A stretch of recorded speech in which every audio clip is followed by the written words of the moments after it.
Kita akan terjebak menghakimi orang lain ketika kita itu fokusnya ngurusin orang. Roma 14 ayat 10. Roma 14 ayat 10. 3, 2, 1. Tetapi engkau, mengapakah engkau menghakimi saudaramu? Atau mengapakah engkau menghina saudaramu? Sebab kita semua harus menghadap tahta pengadilan Allah. Karena ada tertulis, demi aku hidup. Demikianlah firman Tuhan. Semua orang akan bertekuk lutut di hadapanku. Dan semua orang akan memuliakan Allah. Ayat 12 sama-sama. Demikianlah setiap orang di antara kita akan memberi pertanggungan jawab tentang dirinya sendiri kepada Allah. Firman Tuhan berkata gini, mengapa kamu menghakimi saudaramu? Atau mengapakah engkau menghina saudaramu? Menghakimi, kemudian menghina orang lain. Maka tadi saya bilang, di hidup ini jangan suka ngurusin orang. Kenapa? Demi aku hidup, kata Tuhan. Demikianlah firman Tuhan, semua orang, katakan semua orang, akan bertekuk lutut di hadapanku dan semua orang akan memuliakan Allah. Dan setiap orang di antara kita akan memberi pertanggungan jawab tentang dirinya sendiri kepada Allah.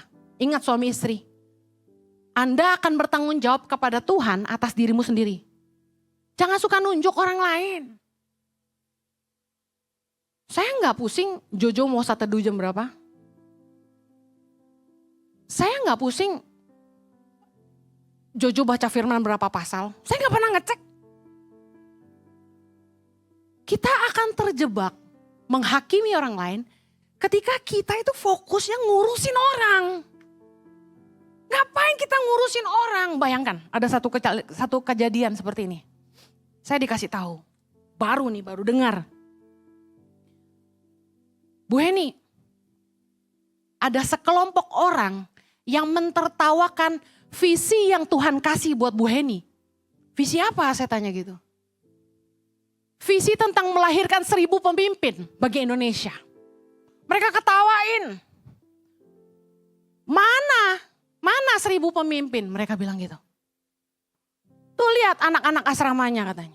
Kan gak semuanya baik. Oh intinya saya ditertawakan.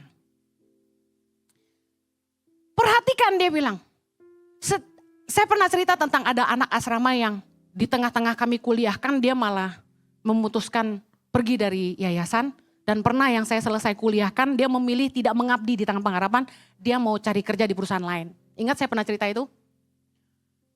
Dia bilang gini, perhatikan itu anak-anak yang keluar, itu anak-anak yang dekat sama Bu Heni. Kok justru yang dekat sama dia malah keluar? Saya bukan mau bahas masalah yang diomongin, tapi perhatikan.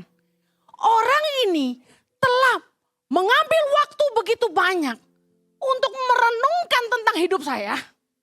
Untuk mensurvei apa yang terjadi dengan hidup saya. Untuk mengkait-kaitkan hubungannya anak-anak yang 2 itu keluar dengan kedekatan mereka dengan saya. Saya yakin dia mengambil waktu cukup panjang untuk membuat sebuah kesimpulan yang begitu luar biasa. Ngerti maksud saya? Ngapain lu fokus ngurusin hidup orang lain? Waktu Petrus tanya sama Yesus, bagaimana dengan Yohanes? Yohanes murid yang paling dikasih Yesus. Yesus jawab, Yohanes begini, bukan urusanmu. Mantap ya, none of your business. Tapi kamu ikutlah aku. Pesan yang sama. Jangan menghakimi orang lain. Jangan menghina orang lain. Jangan ngurusin orang. Kamu fokus ikut Tuhan. Ibadah Gereja Impact Community Indonesia ada di setiap minggu. Anda bisa mengajak teman, keluarga, dan relasi untuk ikut beribadah bersama. Setiap ibadah disertai ibadah anak atau Impact Kids dan ibadah remaja. Dan bagi anak-anak muda di Gereja Impact Community Indonesia